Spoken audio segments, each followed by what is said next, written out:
Karena merokok tuh nggak boleh dilarang sebenarnya ya. Itu adalah hak asasi manusia loh. Gitu kan? Iya, kampanye cuci tangan pakai sabun. Dan itu sulit untuk mengubah perilaku keluarga kita untuk hidup sehat.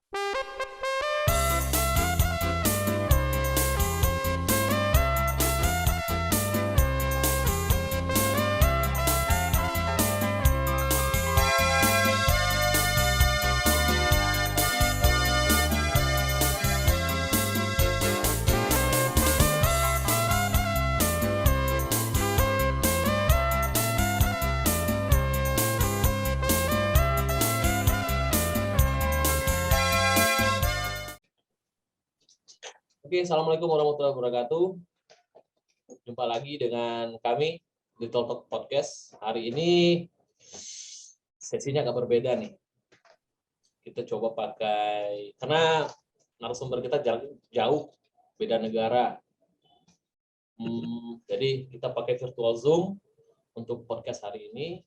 Dan hari ini kita kedatangan bintang tamu spesial, orang Sungai Penuh, walaupun 3 tahun di Sungai Penuh, tapi darahnya masih Sungai Penuh. Lebih dong, Ton? Lebih ya? Iya. Saya manggilnya Wawan atau Bang Herwansyah nih? Boleh. Wawan Feel free aja, panggil nama aja boleh. Oke. Makasih ya Wan, udah mau gabung. Gimana kabar di sana, Wan? Alhamdulillah baik. Gimana kabar di sana? Di Sungai Penuh? Baik. Sama-sama baik, Wan. Alhamdulillah. Cuaca di Belanda gimana, Wan? Dingin? Lagi bagus karena peralihan dari winter ke musim semi. Lagi bagus sekarang ya? Lagi bagus udaranya. Tapi sekarang di bulan Maret peralihan ya? Cuaca di sini? Iya, peralihan dari musim dingin yang mulainya itu November, Desember sampai Februari itu musim dingin, salju, minus, ke musim tumbuh bunga-bunga. Nah, gitu. Jadi udaranya bagus. Bunga tulip ada? Kelihatan ya? Ada. Jadi kalau mau ke Belanda bagusnya pas musim-musim gini, bunga tulipnya mulai bermekaran, mulai bermunculan. Oh, bunga tulip. Gitu. Maret. Nanti banyak nih wisatawan masuk nih dari Indonesia, paling banyak tuh untuk wisata belanja, wisata kunjungan jalan-jalan itu bulan-bulan ini, Maret, April, Mei. Itu rame. Lebaran ya? Ya, kalau Lebaran kan banyak artis-artis lagi libur kan, libur syuting, jadi mereka ngabisin duitnya di luar negeri kan. Oke. Wan, di Indonesia kan lagi maraknya COVID Omicron nih. Ya kan? Nah, kalau di Belanda sendiri gimana, Wan? Belanda sekarang sudah settle, artinya pemerintahnya tidak lagi memberlakukan wajib masker, karena vaksin booster juga sudah tinggi cakupannya, karena di sini kan penduduknya sedikit, Ton. Jadi, dan mudah diatur ya, tanda kutip ya. Jadi, kesadaran untuk vaksin itu sangat tinggi, makanya pemerintahnya slow-slow baik mengeluarkan pedoman baru bahwa kita sudah ada di masa endemi, bukan pandemi lagi. Jadi udah masa endemi di Belanda sekarang ya? Udah, sebenarnya perlahan-lahan sudah menuju ke masa-masa endemi sih. Tidak lagi terkait dengan peraturannya sangat ketat, pakai masker, jaga jarak. Sekarang alhamdulillah sudah getting better, sudah mau menuju normal sebenarnya. Oh, alhamdulillah kalau di sini masih pakai masker nih. Iya, susah karena masyarakat kita kan banyak, Tony. Tapi katanya kan karena di Belanda hampir seluruh masyarakatnya divaksin ya? Iya, cakupan vaksinasinya tinggi di sini, hampir 90%. Di sini kan masih banyak yang takut vaksin gitu kan? Ya, stigma masih tinggi, kepercayaan terhadap bahaya vaksin. Jangankan vaksin, pergi ke puskesmas saja nggak mau, gimana mau vaksin coba? Orang takut lah vaksin, katanya kan kalau nggak vaksin, masih vaksin tapi COVID masih itu kan? Iya, betul. Tapi masalahnya bukan vaksin sih, Tony, karena kita memang negaranya itu penduduknya padat, banyak. Dan perpindahan dari satu daerah ke daerah lain itu mobilisasinya tinggi. Makanya penyebaran juga tinggi gitu. Kalau vaksin mah kalau saya pikir itu tidak terlalu berpengaruh sih terhadap ini tinggi rendahnya corona, tapi lebih ke tipikal karakter masyarakatnya gitu. Kita negara besar, mobilitas tinggi gitu. Kalau vaksin mah itu sebagai ini aja, plusnya aja. Kita harus vaksin supaya daya tahan tubuh kita bagus. Tapi bukan obat ya itu ya. Untuk daya tahan tubuh tadi ya. Menstimulus daya tahan tubuh kita supaya kita dapat antibodi gitu aja. Sakit juga sakit sih nantinya. Pastilah sakit. Walaupun udah vaksin tapi sakit. Nah, tambah lagi masyarakat males kan? Benar-benar. Gitu. Kompleks kita. Di Belanda udah berapa tahun, Wan? Ini udah tahun ketiga. Tahun ketiga di Belanda. Artinya dari tahun 2018 19 sebelum corona ya. Sebelum corona. Sebelum corona. Iya. Udah hampir selesai ya, 3 tahun. No, 4 tahun di sini. Hampir selesai kan 1 tahun lagi, kan 3 tahun. Kalau bisa boleh nggak diperpanjang di sini saja? Minat balik nih. Bukan, masalah balik nggak balik itu urusan nanti gitu loh. Tapi saat ini boleh nggak kita di sini aja dulu? Gitu. Boleh lah. Sementara boleh ada di situ. Berarti Wawan S3 di Belanda ngambil apa, Wan? Kalau udah tahu. PhD-nya di bidang public health, di kesehatan masyarakat juga. Karena kan background S1, S2, S3 itu kalau menurutku sama ya, harus satu bidang gitu. Jadi di sini ngambil bidang kekhususannya tentang kesehatan ibu. Jadi pelayanan kesehatan ibu di puskesmas. Begitu. Pelayanan kesehatan ibu di puskesmas. Iya, pernah ke puskesmas dah, nengok-nengok bidan, nengok-nengok ibu-ibu yang pergi ke puskesmas. Terakhir ke puskesmas 2019 loh, Wan. Itu makanya kan dirawat gitu. Gimana menurutmu di puskesmas? Bagus? Buruk? Jelek? Kalau di Indo saya nggak mau ngomong lah, takut salah ngomong gitu kan. Ya nggak apa-apa. Kan kita nggak ada conflict of interest ngomongin puskesmas. Takutnya gitu kan, ya pelayanannya masih kurang sih. Iya. Pelayanan masih kurang. Kadang-kadang hampir semua di wilayah sih, tidak hanya di Indonesia saja. Jadi di Belanda juga masalah kayak gitu ya? No, puskesmasnya makanya kita harus belajar dari sini kan, kenapa puskesmasnya betul-betul digandrungi sama masyarakatnya gitu. Ada apa rupanya? Public health. Ya. Ya. Kesehatan dan masyarakat. Kesehatan masyarakat. Cerita dong hubungan kesehatan dan masyarakat. Kesehatan dan masyarakat. Sebenarnya keilmuan public health itu semua orang punya, ya, karena itu berhadapan langsung dengan daily life-nya kita. Gitu. Misal kita bangun pagi, kemudian sikat gigi, itu kan kebiasaan baik ya, itu adalah public health. Kemudian sarapan pagi sebelum aktivitas, kemudian pergi ke kampus atau ke kantor, naik sepeda mungkin atau jalan kaki, itu kan rutinitas public health. Tapi skopnya ada lagi yang lebih luas. Misal kita melibatkan pemerintah sebagai pembuat kebijakan public health. Oh, boleh nih orang merokok tapi di tempat yang sudah disediakan. Karena merokok tuh nggak boleh dilarang sebenarnya ya. Itu adalah hak asasi manusia loh. Iya, mau merokok, mau narkoba, atau segala macam, itu hak asasi orang masing-masing. Tapi penggunaannya harus benar begitu. Kan narkotika dipergunakan untuk obat-obatan juga ada kan, tapi penggunanya harus diatur. Gitu. Merokok pun begitu. Nah, pemerintah dalam hal ini punya wewenang membuat kebijakan, jangan merokok tempat umum, disediakanlah tempat merokok. Nah, itu salah satu kebijakan. Iya, bebas asap rokok. Kalau nggak rokok, simpelnya, nggak usah ngajak-ngajak uang. Kalau dewe lah, nggak sakit. Nah, itu istilah ininya. Nah, itu adalah kebijakan kesehatan masyarakat, salah satunya. Yang sederhana aja, Ton. Kemudian apa lagi? Lansia misalnya, yang udah tua-tua nih, orang tua kita udah pensiun gitu, itu kan harus produktif dan harus sehat hidupnya. Nah, itu ada permasalahan kesehatan masyarakat. Dengan cara apa?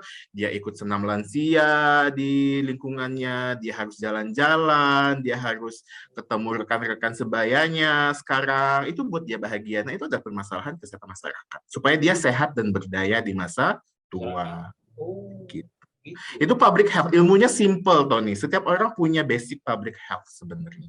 Ilmunya simple. Iya. Simple. Tapi sulit untuk dikerjakan. Nah, itu permasalahannya, sulit untuk dikerjakan. Betul. Makanya aku sekarang salah satu kampanye itu aku influence anak-anak muda untuk aware dan melek dengan public health. Itu udah mulai, Tuan? Udah mulai tuh? Beberapa tahun. Masa-masa, jadi dulu pada saat masih aktif di kampus, aku penelitian dan kegiatan pengabdian itu lebih banyak melibatkan anak-anak muda, anak-anak sekolah, anak-anak yang masih bisa dipengaruhi. Karena kalau udah, apalagi kalau udah senior, udah punya pendidikan tinggi, dia udah pengalaman, itu susah dimasukin, ya kan? Ini memang Kalau targetnya anak muda, milenial ya.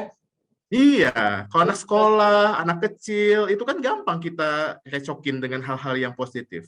Benar. Gitu. Itu salah satu memperkenalkan public health dan juga kebiasaan sehat dari usia dini dan di usia remaja, anak-anak muda. Ya kayak kita lah.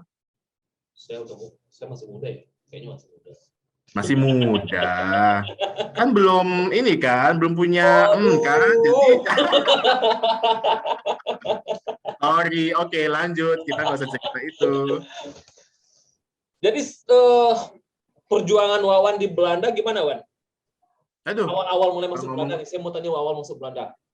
masuk Belanda. Kalau masuk Belanda mah gampang, dapat visa gampang masuk aja. Adaptasinya, Wan, adaptasinya, gitu kan? Adaptasi ya. Cuaca kan beda, gitu kan?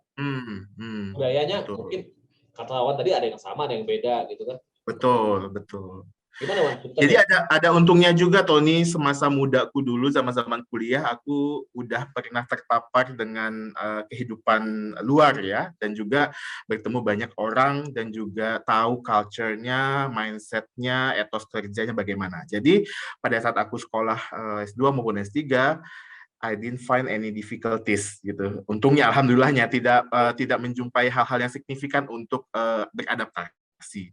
Karena ya udah pernah gitu selama kuliah dulu S1 aku pernah kegiatan-kegiatan student exchange, kunjungan ke negara mana. Jadi modal itu yang aku bawa untuk untuk beradaptasi. It's not that easy, yes, tapi setidaknya tidak sesulit orang yang baru pertama kali datang ke luar negeri untuk belajar ya khususnya. Oh ya, sekitar informasi gitu kan, bahwa dari S1-nya sudah sering ke luar negeri loh. Iya, jalan-jalan, dibayarin negara. Pertukaran pelajar. Itu di mana, Wan? Pertama kali pertukaran pelajar, Wan?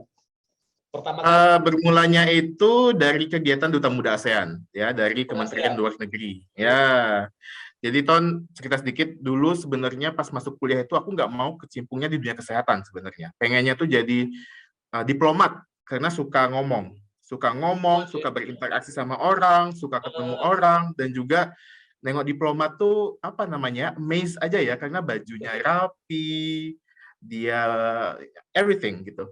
Tapi sayangnya jodohnya di public health gitu ya. Nah, tapi bermula pada saat aku S1, semester kelima nggak salah, aku ikut kegiatan Duta Muda ASEAN. Nah, di situ kita 20 orang mahasiswa S1 se-Indonesia dari beberapa kampus yang ada di Indonesia. Itu kita hired atau diberdayakan untuk mempromosikan ASEAN kepada anak muda gitu. Anak muda di Indonesia juga di mancanegara gitu. Nah, makanya di sana stepping stone-nya, batu loncatannya dari situ, Tony. Jadi aku 2007, 2008 sama 2009 aku aktifnya di kegiatan itu. Jadi pergi ke pertukaran pelajar ke beberapa negara, kemudian ikut beberapa acara penting yang bertemakan kepemudaan. Kita presentasi, kita sharing, discussion, kita capacity building dan segala macam selama beberapa tahun itu. Sampai akhirnya jatahku kuliah S1 selesai 2009. Tapi pas kan jatahnya kuliah pas 4 tahun. Pas dong, makanya banyak kawan-kawan yang heran juga sih. Ini anak jarang di kampus. Kemudian kegiatan di luarnya itu mungkin berbulan-bulan dia nggak ke kampus. Tapi untungnya kampusku dulu di FKM USU itu mereka juga memberikan sesuatu kepada mahasiswanya. Kita memberikan sesuatu nih ke kampus, but I got something more dari kampus. Gitu. Mungkin dari fleksibelnya aku kuliah, aku fleksibel bisa ujian susulan, skripsiku juga dihandle sama pembimbing yang juga mengerti keadaan mahasiswanya dan disupport juga sama dekan sama wakil dekannya kan. Jadi no problem, tepat waktu. Tepat waktu kan? 3 tahun 9 bulan. Contoh nih, walaupun sibuk gitu kan, kuliah tepat waktu. Jangan dicontoh cepet tamatnya gitu. Tapi prestasi juga harus contoh dong. Manajemen waktunya bagus tuan. Pas 3 tahun 9 bulan, gitu kan?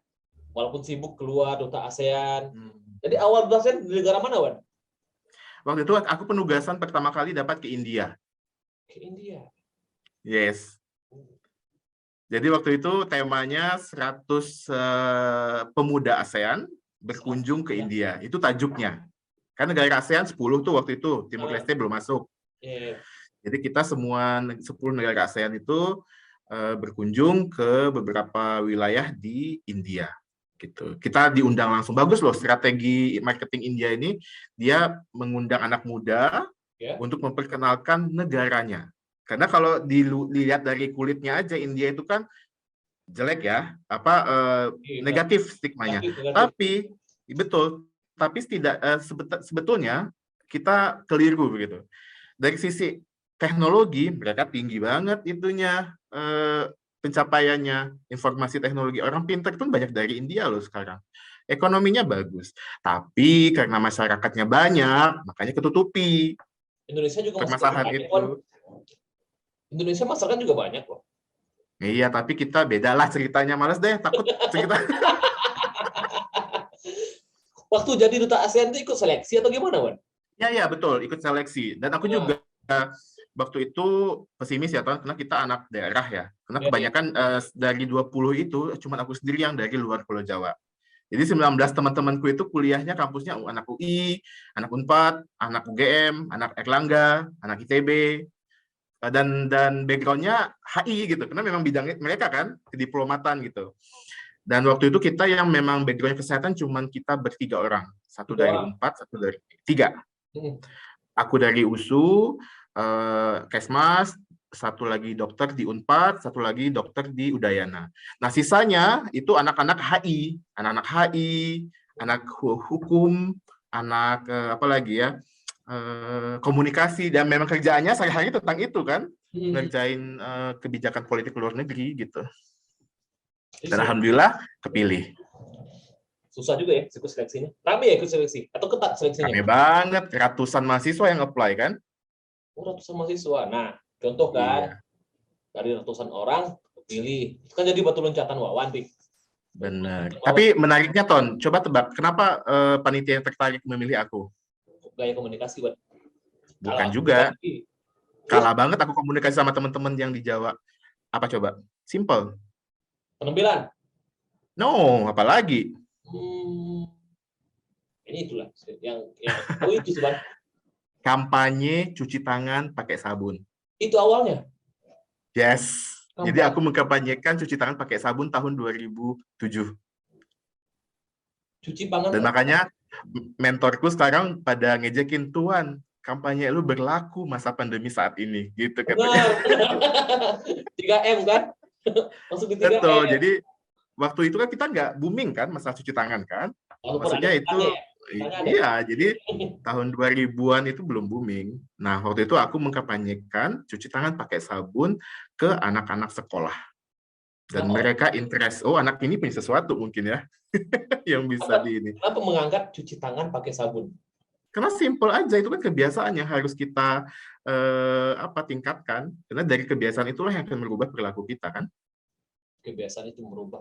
Iya, kalau dari hal-hal yang simple, jangan kita mikirnya itu yang jauh-jauh gitu loh. Harus mempersiapkan uang ratusan juta untuk membangun bla bla bla bla, tapi ternyata nggak ada efek yang sama sekali. Nah, start from the small things and then go bigger. Alhamdulillah, wah. Dari hal kecil jadi yang besar gitu. Ya, jangan kita ngurusin orang banyak se-Indonesia, tapi keluarga kita sendiri kita urusin sama orang sekitar kita. Dan itu sulit untuk mengubah perilaku keluarga kita untuk hidup sehat.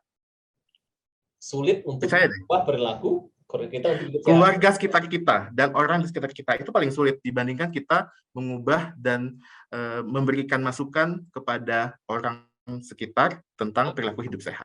Benar-benar. Sulit ya? Iya, sangat, bukan sulit sih, menantang ya. Tantangannya besar gitu kan, karena masyarakat kita kan, keluarga aja kadang-kadang nggak mau dengar apa kita omongin. Bener, Allah kau anak kecil masih masa kita ingetin orang besar gitu kan. Benar. Jadi selesai di USU, Wawan pulang ke kampung halaman. Waktu itu enggak sebenarnya. Jadi tahun 2000, Ya, tahun 2009 itu aku wisuda Oktober ya. Aku ujian itu Mei atau Juni gitu. Jadi aku sidang kan hitungnya sama itu kan sidang kan, tanggal Ya, benar. kita sidang ya. Nah, jadi setelah sidang ya nggak tahu ya karena universitas tadi memang pay attention kepada alumni. Ah, Jadi aku waktu dulu kan ngangkat jadi pegawai negeri gampang banget Tony. Ya betul. kan, kalau dulu.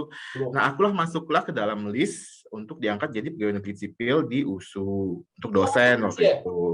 Ya, jadi tahun 2009 namaku masuk. Ada beberapa orang dari USU, ada 5 nggak salahku yang dikeluarkan SK-nya tahun 2009 waktu itu. Nah, tetapi karena aku anak baik, punya orang tua kan, Ah, gitu. Jadi aku harus pulang. 2009 pulang. 2009. Hmm. Terus Dan yang sesampainya di Jambi, orang tuaku menyarankan untuk tes pegawai negeri sipil yang di kantor-kantor itu. tertarik Nggak awalnya. mau aku. Terus kok bisa? Karena memang passion itu yang pengen jadi guru. Passionnya Gitu. pengen jadi guru. Iya, jadi diplomat sih pertamanya ya passionnya. Ah, Tapi pas berkecimpung ngajar-ngajar gitu enak juga ya, bilang gitu kan. Nah, pengen pulang jadi guru gitu, tapi orang tua menyarankan, coba deh ikut tes pegawai negeri, karena mumpung banyak ininya formasi SKM gitu. ah. Ya udah, aku yayain aja, tapi aku nggak masukin bahannya, Musim bahannya ya. nggak. Terus pas di keluar pengumuman lewat orang, kok namamu nggak ada? Ya iyalah, aku nggak masukin bahan. Idealisme tinggi banget tuh, Wan. Gitu. Jadi masuk Unja gimana ceritanya, Wan? Dengan Nah, sidang waktu itu, IPS nih. ya, jadi waktu itu ceritanya aku ke salah satu kampus swasta nih di Jambi untuk membantu legalistik sepupu gitu. Hmm. Jadi ke kampus, terus direkturnya jalan, kamu backgroundnya apa? SKM, Pak. Oh, kita butuh SKM jadi dosen di sini gitu. Swasta, salah satu swasta di Jambi. Awalnya Ya swasta. udahlah. Ya, jadi masuklah aku di swasta jadi dosen. Beberapa bulan kemudian, direkturku ini almarhum, kemudian dia ngasih berita, Wan, Unja ada penerima jadi pegawai negeri sipil. Bayangin loh, dia punya kampus, terus dia menyarankan ke anak buahnya untuk ikut pegawai negeri sipil, gitu. Ya udah, ternyata aku lulus. 2010 lulus gitu ya. Nanti mulai ngajar di Unja 2010 tuh ya. 2010 ya. Oke. Jadi kita cerita lagi nih, Wan. Kita keputus Hmm. di Wawan masuk Unja tahun 2010. Yang Iya, itu berawal informasi dari dapat bantuan informasi dari mantan atasanku dulu di kampus swasta di Jambi. ikut tes, lulus. Langsung ya, Hmm. sekali ikut tes langsung lulus gitu ya. Iya, sekali jebol. Aku juga heran. Padahal beberapa kandidat lainnya itu punya, ya, tapi namanya rezeki kan. Oh, rezeki alhamdulillah kan. Habis di Unja, Wawan aktif di Unja, kemudian kalau nggak salah saya di 2012 ambil S2 ya, Wan, magister. Ya, betul. Aku ambil magister. Bisa di stop lagi nggak nih? Tunggu bentar. Oke, stop dulu. Oke, kita lanjut pertanyaan tadi. Habisnya kamu udah lulus jadi dosen nih di Unja. Padahal dulu kan dosen belum harus S2 dulu kan? Peraturannya sudah keluar S2, tapi kita masa transisi, makanya kita harus diwajibkan tuh sama rektor kita waktu itu, Pak Kemas, Kemas ya, untuk sekolah. Nah, kamu kok, kata ya, sekolah semua ya. Kalau udah aku keluarkan jadi pegawai negeri, itu kata ya. Jadi sekolahlah kami. Iya, maka didoronglah kami sekolah, gitu. Jadi Wawan di tahun kapan Wan ngambil magisternya? 2000 mulai beasiswanya itu untungnya beasiswa dari pemerintah Australia ya. Jadi memang beasiswanya mencakup persiapan kelas bahasa, kemudian dan waktu itu karena bahasa Inggris aku juga biasa-biasa saja ya Ton, tidak yang kayak memang kawan-kawan yang memang backgroundnya bahasa Inggris gitu. Bukan memang, but that's true.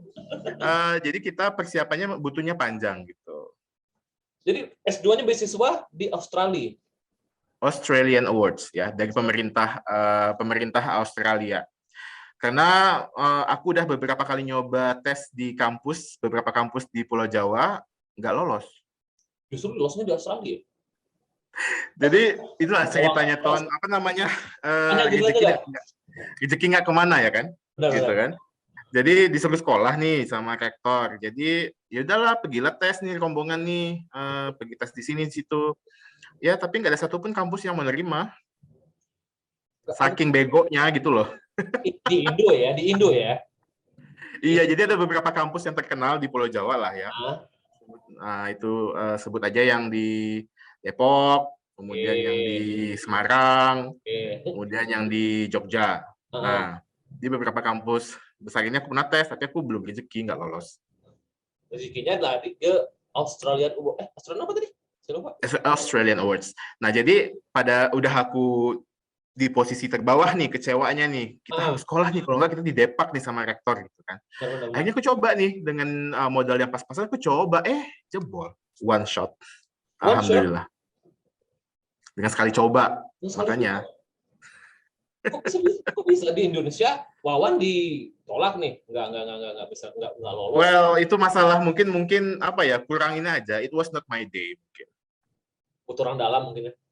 Enggak juga lah, mana mungkin lah kampus kampus sebesar itu, enggak lah. Mereka tetap mempertahankan inilah apa namanya, kualitas. Tapi mungkin memang tidak rezekiku di situ. Totally berapa tahun di Australia, Wan? S2-nya, magisternya? 2 tahun. Pas 2 tahun. Ya, jadi pada saat aku dapat beasiswa dari Australia, nah salah satu apa namanya, aplikasi beasiswaku di Thailand juga lulus. Jadi aku dapat dua surat waktu itu. Di Thailand juga Satu dapat. pak, Hah? Di Kenapa? Thailand juga dapat. Di Thailand juga dapat. Dapat di Chulalongkorn University waktu itu. Jadi aku dapat 1 tahun beasiswa karena di Thailand itu program S2-nya 1 tahun. Dan di Australia full juga 2 tahun. Nah, aku sodorkan tuh suratnya ke atasanku waktu itu. Pak, Bapak pilih yang mana? Ya Australia lah katanya gitu. 2 tahun kamu di situ. Gitu. Oke, saya ambil Pak. Karena kalau Bapak mau cepat saya sekolah, saya ambil Thailand, saya bilang gitu. Tapi karena Bapak menyarankan saya untuk Australia, ya udah. Jadi waktu itu bulat tekad saya untuk ambil ke Australia. Australia. Ya. Oh, tinggal 2 tahun di Australia nggak pernah balik? Atau pernah balik? Pernah balik lah, kan Australia mah deket dari Indonesia, bolak-balik. Sama Hawan, biayanya. Iya kan ditanggung sama beasiswa, gampang. Jadi sering balik juga ya? Iya, makanya untungnya di situ, Ton. Jadi kita nggak sekolah di dalam negeri, nggak lulus beasiswa dari Indonesia, dapatnya dari luar, tapi malah lebih baik gitu. Alhamdulillah, Wan. Rezekinya di situ. Ambil 2012 positif. ke 2014, selesainya 2014 ya? 15. 15. Kan persiapan bahasa dulu 1 tahun. Oh, persiapan. Cerita Di dong, Bali waktu itu. cerita dong.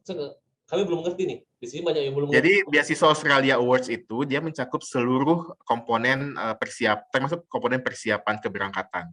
Jadi walaupun kita punya bahasa Inggris yang sudah bagus ataupun yang masih pas-pasan, Australia Awards memberikan kesempatan kita untuk belajar bahasa Inggris di salah satu lembaga bahasa Australia di Jakarta atau di Bali waktu itu. Nah kebetulan aku dapatnya di Bali, enak kan? Belajar sampai turis-turis menulis setiap hari, pergi ke pantai, pergi liburan. Nah jadi dapat confidence di situ, dapat kenyamanan beasiswanya di situ. Jadi dari awal kita berangkat pun sudah ditolong bahasa Inggrisnya, sampai daftar ke kampusnya itu diurusin sama beasiswanya. Diurusin sama beasiswanya ya? Yes, karena untuk sekolah itu kan nggak cukup dengan bahasa Inggris pasaran, Ton. You have to be able to speak English in academic way. Jadi English for academic purpose. Pada gini kan kita mau kasih informasi nih ke yang nonton gitu kan. Cara dapetin beasiswa ke luar negeri itu gimana, Wan? S2 aja dulu. S2 aja dulu. S2 ya. Okay. Nah, karena aku cuman waktu itu alhamdulillahnya cuma sekali coba, ya, jadi aku dapatnya pun juga secara nggak aku niatin gitu loh. Memang karena aku udahlah di Indonesia aku juga nggak lulus, apalagi di luar ya. Logikanya kan gitu, Ton. Maksudnya udah di titik paling bawah waktu itu yang aku sebutin tadi. Karena aku nggak lulus. Akhirnya yaudah deh, ini ada beasiswa, coba deh gitu ya. Jadi waktu itu selebaran dan juga informasinya belum semasif saat ini yang lewat sosial media, lewat apa ya. Waktu itu masih lewat platform tertentu gitu. Kalau di kampus kita tuh ada surat resminya dari Kedutaan Besar Australia. Nah waktu itu sampailah di kampus. Waktu itu kampusku di FK di Unja. Jadi aku masuk ke ruang kepegawaian, loh ini ada surat kok nggak disebarin gitu ya. Oh ya bentar lagi kita mau tempel Pak ini, atau kita sebarin ke masing-masing prodi gitu. Ya udah aku fotokopi itunya pengumumannya, ya udah aku persiapin gitu. Akhirnya dengan modal yang pas-pasan, alhamdulillah aku dipanggil untuk interview. Langsung dipanggil interview. Iya, jadi ada lulus bahan kan, jadi lulus bahannya interview. Kemudian pas interview itu kebetulan yang interviewnya itu adalah alumni Australia yang sudah kerja di Indonesia. Salah satunya ini Direktur BPJS sekarang, Bapak Ali Gufron. Oh itu yang interviewnya. Ya, jadi dia nge-interview, kenapa Dek mau ke Australia? Iya Pak, karena saya nggak lulus di kampus Bapak. Saya bilang gitu. Karena beliau itu kan dulu mantan dekan salah satu kampus di Jogja. Oh gitu ya. Terus Iya. beliau gimana Wan? Ya ampun Dek, kenapa nggak bisa lolos katanya gitu. Ah. Iya, kenapa nggak lolos Dek? Nggak tahu Pak, mungkin saya bego banget waktu itu. dia ketawa, tapi dia memahami. Saya bilang, Bapak, saya harus sekolah karena kampus saya membutuhkan sumber daya manusia. Saya bilang gitu. Dan mungkin dari sana penjelasan aku nyerap ke dia, makanya aku dilulusin. Ini di Australia 2 tahun. Kalau nggak salah, ada 1 orang warga Sungai Penuh juga di Australia kemarin. Ya teman akrabku SMP, dari SMP dia juga punya kesempatan untuk program bahasa waktu itu. Dia mengajar bahasa Indonesia tepat di kota di mana aku sekolah. Di kota Perth. Aku waktu itu masih di Bali. Oh, masih di Bali. Iya, tapi aku sempat mengantar dia untuk pergi ke Australia waktu itu. Kita ketemu di airport waktu itu. Ketemu di airport gitu ya? Ya, karena dari Bali dekat ke Perth kan cuma 3 jam. 3 jaman ya? Dekat ya? Iya, dekat. Makanya di Bali kan ramai turis Australia, dekat. Tragedi bom Bali, warga Australia itu banyak meninggal. Iya, betul. Jadi selesai 2015, Wawan balik ke kampus lagi gitu kan? Ke kampus lagi, kemudian disuruh ngelola kampus, tapi ada beberapa hal yang mungkin membuat aku tertarik untuk sekolah lagi. Akhirnya aku daftar lagi sekolah dan tahu kejadian yang terjadi di S2 terjadi lagi di S3. Coba lagi di Indo nih, di kampus Indo, masih nggak diterima? Gitu? Enggak lagi, tapi di luar diterima. Ini one shot juga enggak? No. Panjang juga ceritanya. Jadi pada saat aku apply ke beberapa kampus, akhirnya aku kecewa lagi kan. Akhirnya aku menghubungi dosen S1-ku di Medan, di USU. Bu, boleh nggak aku lanjut sekolah di USU aja? Aku bilang gitu sama dosenku. Oh iya, datanglah kok, bahasa Medannya ya. Datanglah kok ke Medan, ikutlah kok tes. Ya, ikut aku tes nih di Medan, tes tertulis. Oke. Pada saat tes interview, coba apa kata dosen pengujinya? Di USU ya? Iya. Di USU ya. Apa katanya? Gak usah kok sekolah di sini. Gitu. Masa? Jadi aku dicoret nama aku dari peserta tes. Di blacklist kali ya? Di blacklist sama dosenku. Jahat nggak, Ton? Ketawa dia.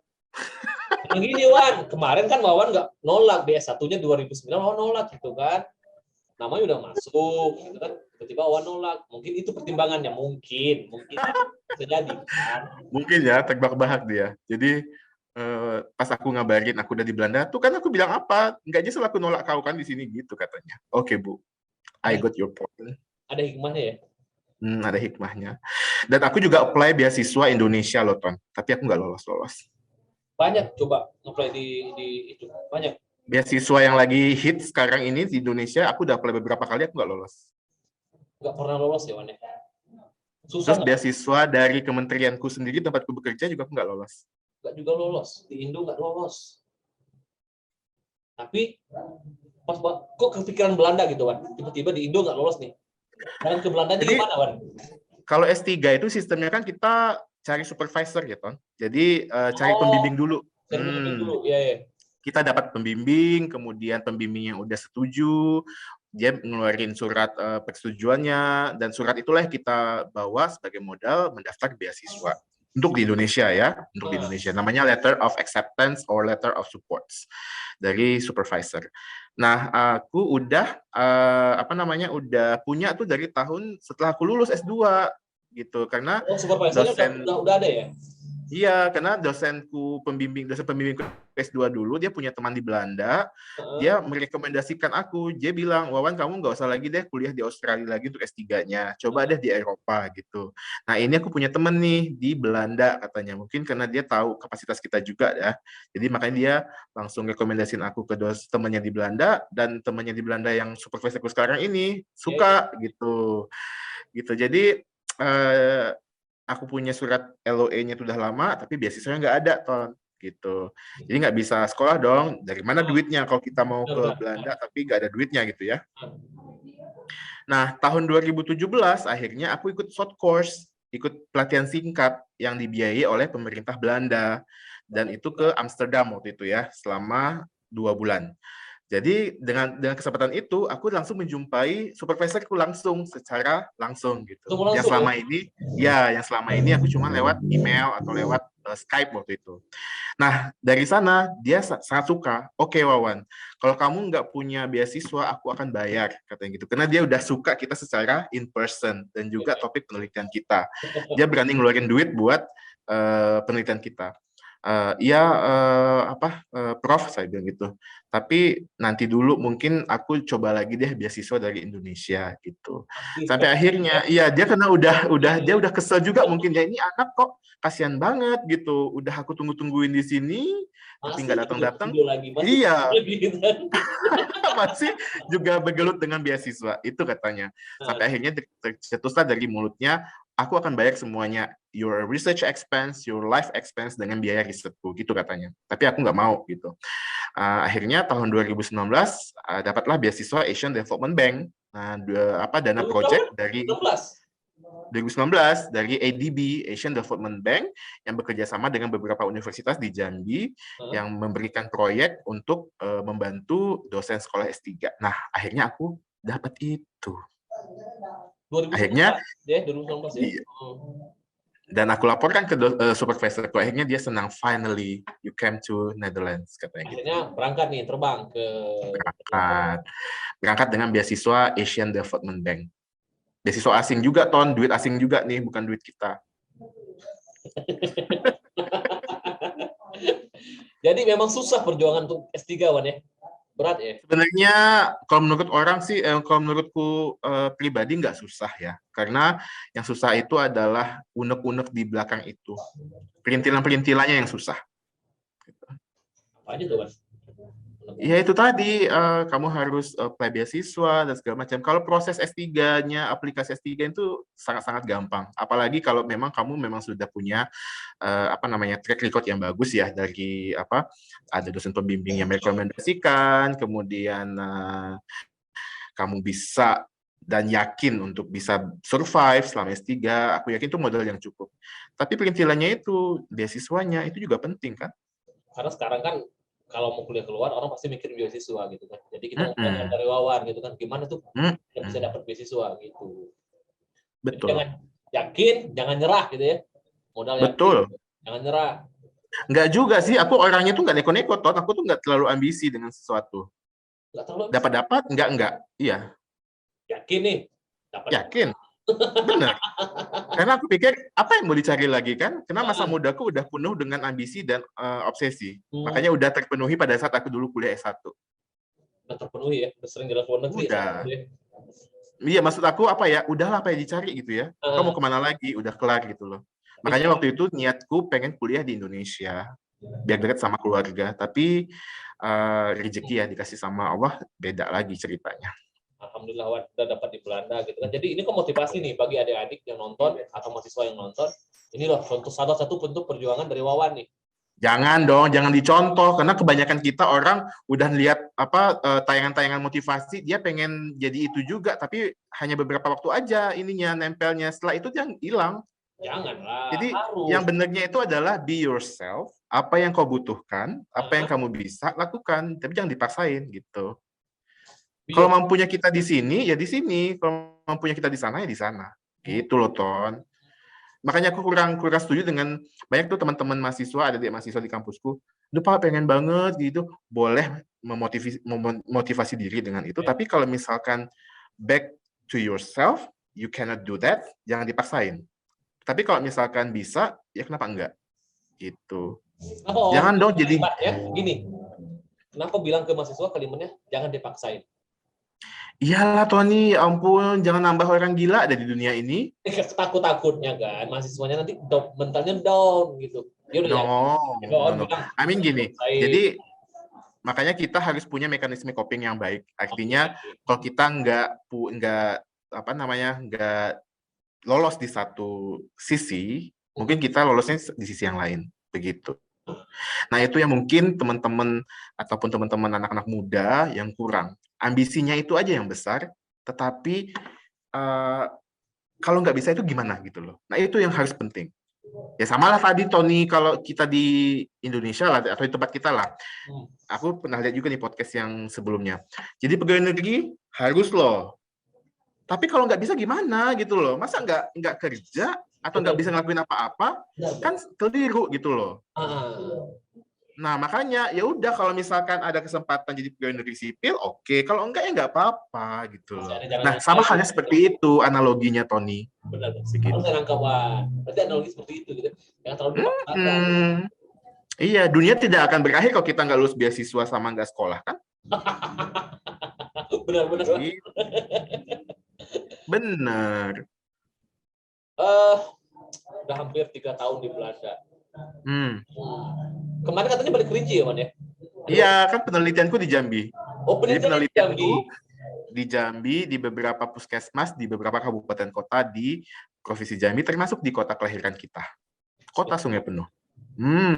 Jadi itu alasannya balik ke Kerinci kemarin ya, penelitiannya Iya. gitu ya. Sekalian juga ambil ini kan, jadi supervisorku, kalau orang Barat itu tipenya dia open ya, artinya dia memahami sesimpel apapun kondisi kita. Jadi karena dia mikir ini anak keluarganya jauh, jadi kenapa enggak memanfaatkan momen penelitian untuk balik ke kampungnya. Gitu. Jadi aku memanfaatkan momen itu untuk balik. Jadi kan lumayan Tony, balik dibayarin, ketemu keluarga lagi kan. Berapa lama balik kemarin? Tempat 6 bulan untuk penelitian. Penelitian. Yang Wawan lihat selama penelitian? Apa dulu nih yang dilihat? Apanya? Kan tadi kesehatan masyarakat gitu kan. Apa yang ya karena aku udah gitu kan? Iya, betul. Karena kan backgroundku dosennya. Jadi dosen itu kan selain meneliti juga ada pengabdian masyarakat gitu. Jadi aku udah beberapa kali pernah ke tempat penelitian itu sebelumnya, jadi nggak pertama kali, jadi udah terbiasa dengan kondisi dan juga proses interaksi dengan teman-teman di puskesmas begitu. Tapi konteks yang sekarang pulang untuk penelitian S3, berubah lagi dong ininya konteksnya. Gitu. Tapi ya all good. Masih banyak perlu perbaikan nggak? Menurut Pastilah. Yang namanya puskesmas itu adalah pusat pelayanan publik ya. Artinya bagaimanapun kondisi perpolitikan dan juga kepemimpinan di suatu wilayah, puskesmas itu nggak boleh ganggu gugat pelayanannya. Puskesmas nggak boleh ganggu gugat pelayanannya. Ya, artinya tetap harus jalan.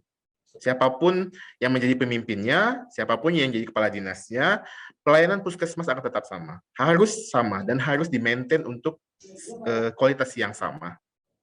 Jadi menurut Wawan, puskesmas perlu nggak 1 kali 24 jam?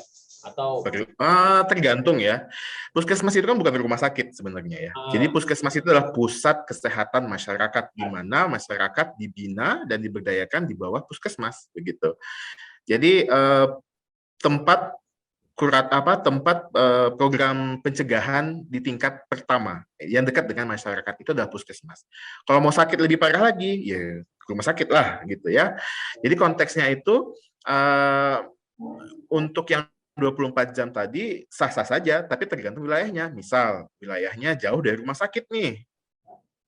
Jauh dari rumah sakit ya. Dari rumah sakit atau tidak ada rumah sakit sama sekali di wilayah tersebut, itu wajar kalau puskesmas dijadikan puskesmas perawatan dan puskesmas 24 jam. Itu wajar, tapi harus dibantu dengan fasilitas dan juga sumber daya manusia yang memadai. Jangan kita buka 24 jam tapi date uang, cuman no. Benar. Iya sih ya kan? Berarti Sungai Penuh Nggak perlu ya satu kali. Harusnya tidak perlu, karena Nggak konsep perlu, kan? puskesmas itu adalah pusat kesehatan masyarakat, Oke, oke. gitu. Ya kalau misalkan dia butuh butuh pelayanan lanjutan, silakan ke rumah sakit. Tapi kalau masih bisa ditangani di tingkat masyarakat, di puskesmas, di bidan desa misalnya, itu ya cukup di masyarakat aja, di puskesmas aja, nggak perlu ke rumah sakit. Tapi kalau butuh pelayanan yang lebih advance, lebih lanjut, karena kondisi penyakitnya yang lebih membutuhkan perhatian khusus, ya harus di rumah sakit yang memadai. Begitu. Oke. Ini berapa lama lagi, Wan? Di Belandanya, Nederlandnya? 2 tahun, insya Allah. Karena beasiswanya berakhir akhir 2023. Beasiswanya berakhir di tahun 2023. 2 tahun 2022, 2023. Habis 2023, rencananya kemana nih? Balik ke Jambi. Pulang kemana? Menurutmu pulang kemana, Ton? Aku pengen berkebun tahu, pengen ke Kumo. Kumpe aja, Wan. Kumpe, duku banyak tuh. Dukunya, kalau ke Kumpe juga dukunya udah diganti sama kebun sawit. Jadi pengen ngabdi ke Jambi lagi, balik ke Jambi rencananya. Atau Ya, karena kan kita kerja di instansi pemerintah ya, jadi secara aturan kita terikat, tetapi tidak tertutup kemungkinan untuk pengembangan diri selanjutnya. We don't know. Jadi Wawan, kami doakan sukses, Wan. Sukses di Belanda. Jangan Terima lupa kasih. gimana pun pastilah kalau orang Kerinci, orang Sungai Penuh, pasti bangga sama Wawan. Jambi juga pasti bangga sama Wawan. Banyak kok yang banget. Jadi jangan mematok kebanggaan itu dari pencapaian seseorang aja, tapi apa yang sudah dilakukan. Misal dia kayak kamu nih dan gerombolan-gerombolan anak muda sekitarnya buka Little Talk, buka podcast studio, artinya kan ada sesuatu yang dimanfaatkan gitu loh, dan punya impact yang besar. Saya pribadi bangga sama Wawan, karena Wawan kan, untuk informasi, Wawan ini kan tinggalnya di waktu SMP depan rumah saya loh. Iya, aku dari SD sama SMP di Sungai Penuh. Akhirnya balik ke Jambi gitu kan, udah ketemu lagi. Iya, SMA-nya aku dikirim ke di Jambi. Betul. Ketemu lagi pas kuliah. Aku belum selesai di Unja, Wawan udah masuk di Unja.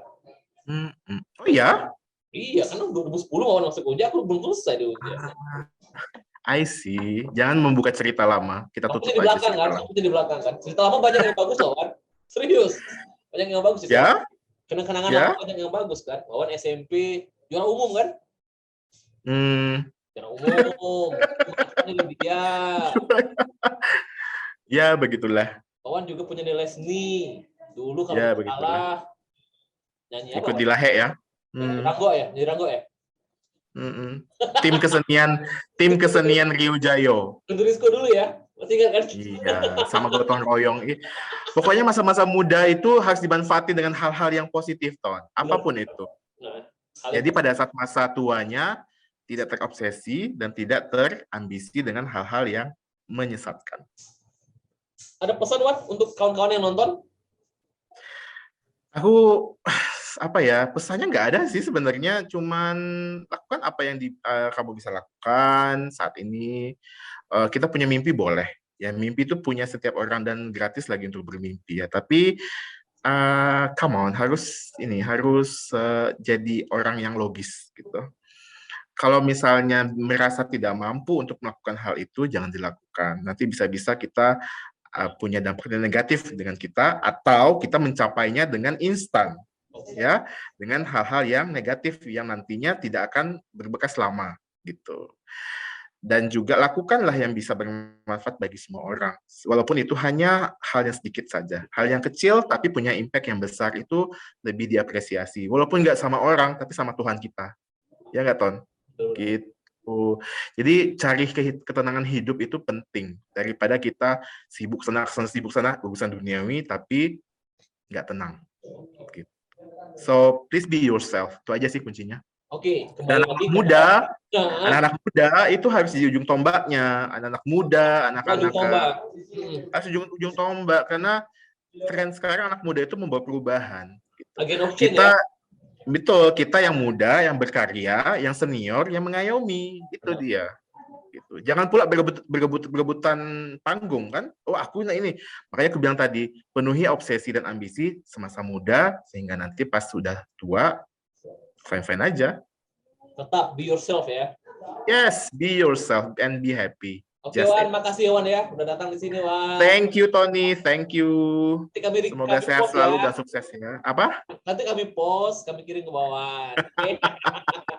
Makasih ya Wan, sukses Wan. Boleh, Balik. Oke. Ya Wan. Sip.